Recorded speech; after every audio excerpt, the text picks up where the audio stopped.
Hello everyone, আসসালামু আলাইকুম। This is মুক্তি সামিরা কিচেন ব্লগ থেকে সবাইকে স্বাগত। আপনি কি ঐতিহ্যবাহী নকশি পিঠা খুঁজছেন?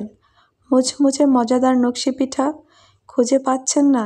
তাই আপনার জন্য নিয়ে এসেছি অত্যন্ত মজাদার মুচমুচে নকশি পিঠা।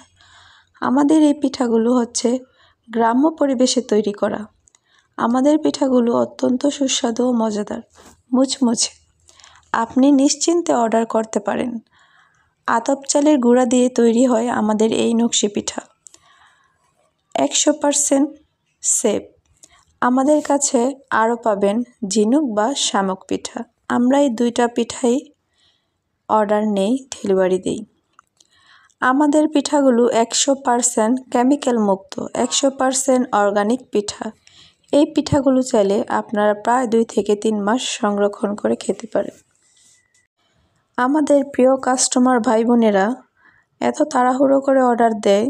এই পিঠা মিনিমাম 3 থেকে 4 দিন আগে অর্ডার দিতে হয়। কেন, আপনারা নিশ্চয়ই বলবেন কেন? পিঠাগুলো প্রথমে আমরা তৈরি করি, তারপর ভাজি, তারপর একদিন রেস্টে রাখতে হয়, তারপর আবার ভেজে শিরায় দিই। আমাদের মিনিমাম 3 দিন লাগে। তারপর ডেলিভারি দিতে দিতে আমাদের 3-4 দিন লেগে যায়। কিন্তু আমাদের প্রিয় কাস্টমার ভাই বোনেরা এই পিঠাগুলো যেদিন অর্ডার দিবে তার পরের দিনই চায় বা সেদিন বিকেলে চায়, এরকম হয়। এই পিঠাগুলো যত আরামসে রিল্যাক্সে বানানো যায় ততই ভালো হয়, খেতে অনেক মজা হয়।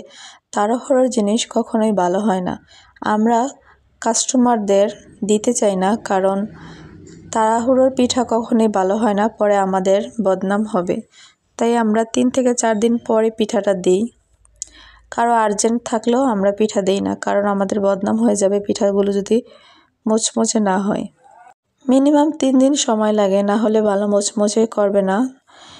তাই আমরা বারবার বলে থাকি যে পিঠাগুলো 3 থেকে 4 দিন আগে অর্ডার দিতে। আমাদের এখানে 40 পিস পিঠার অর্ডার ছিল, আর শামুক পিঠা ছিল 1 কেজি বা ঝিনুক পিঠা। এগুলোই আজকে তৈরি করছিলাম। প্রিয় কাস্টমার ভাই অর্ডার দিয়েছে পিঠাগুলো। তিনি নাকি 40 পিস পিঠা নেবে এবং 1 কেজি শামুক পিঠা নেবে। তাই আজকে এগুলা তৈরি করব, আগামীকাল ডেলিভারি দেব। আলহামদুলিল্লাহ, প্রতিদিন আমাদের অর্ডার আসছে, প্রতিদিনই আমরা পিঠা সেল দিচ্ছি। আমাদের হাজারো ব্যস্ততার সময় পার করে আমরা এই পিঠাগুলো ডেলিভারি দিচ্ছি। ছোট বাচ্চা, সংসারের কাজকর্ম, তারপর বাচ্চার পরীক্ষা, এগুলোর পাশাপাশি আমরা এই পিঠাগুলো তৈরি করি। আমাদের আরও অর্ডার ছিল, সেগুলো আবার আগামীকাল বানাবো, তারপর আবার তার পরের দিন সেল দিব। আজকে এই ভিডিওতে আপনাদেরকে আমি দেখাচ্ছি কিভাবে পিঠা আমরা তৈরি করলাম, নকশা উঠালাম, কিভাবে শামুক পিঠা তৈরি করলাম।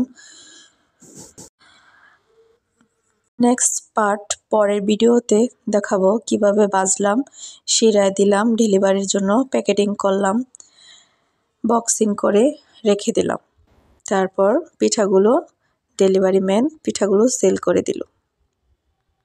আমার কাছে এই শামুক পিঠাগুলো অসাধারণ লাগছিল। পিঠাগুলো মনে হচ্ছে এত সুন্দর যা বলার বাহিরে। এদিকে নকশি পিঠা তৈরি হচ্ছিল, ফুল পিঠাগুলা।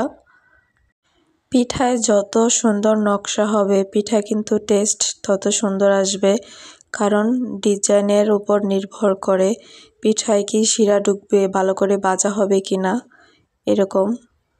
আমরা খেজুর কাটার সাহায্যে পিঠাগুলোর নকশা তুলি। শক্ত খেজুর কাটা হলে অনেক ভালো হয় পিঠার নকশা তুলতে, মনের মতো করে ডিজাইন করানো যায়। যার মনে যত সৌন্দর্য আছে সেটা পিঠায় আমরা তুলে ধরি। পিঠাগুলো দেখতে কঠিন মনে হলেও পিঠা কিন্তু বানাতে খুব সহজ।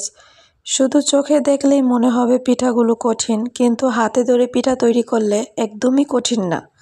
খুব ইজিভাবে পিঠাগুলো তৈরি করা যায়। প্রথমে কয়েকবার নষ্ট হলেও 2-3 বার পর আবার ঠিক হয়ে যাবে, সুন্দর ডিজাইন ফুটে উঠবে পিঠার মধ্যে। যারা এই পিঠাগুলো তৈরি করে তারা কি প্রথমে এরকম সুন্দর করে পারত? কখনই না। হয়তোবা তাদের পিঠাগুলো সমস্যা হতো তুলতে, বা নষ্ট করতো, ভেঙে ফেলতো, বা সুন্দর ডিজাইন হয় নাই, এরকম আস্তে আস্তে পরে হয়েছে। যেমন আমার প্রথমে আমি ভালো পিঠা তৈরি করতে পারি নাই, ইউটিউব দেখে আস্তে আস্তে পিঠাগুলো সুন্দর করে তৈরি করে নিলাম। আমার সবচেয়ে কাজের হেল্প করলো ইউটিউব। রান্নাবান্না থেকে পিঠা যত সব কাজকর্ম সব কিছু আমাকে ইউটিউব থেকেই শেখানো হয়েছে। ইউটিউব আমাকে অনেক হেল্প করেছে। Thank you so much YouTube. আমার ভাবি অসাধারণ পিঠা তৈরি করে, মনের মাধুর্য দিয়ে পিঠাগুলার ডিজাইন ওঠায়, যা দেখতে খুব সুন্দর লাগে। পিঠাগুলো তৈরি করলাম, এখন বেজে নিয়েছি। এখন পোস্ট করার জন্য কিছু ছবি উঠাইছি, এগুলো আবার পেজে পোস্ট করব। আমার পিঠাগুলো ভালো লাগলে অবশ্যই লাইক দিবেন। আল্লাহ হাফেজ।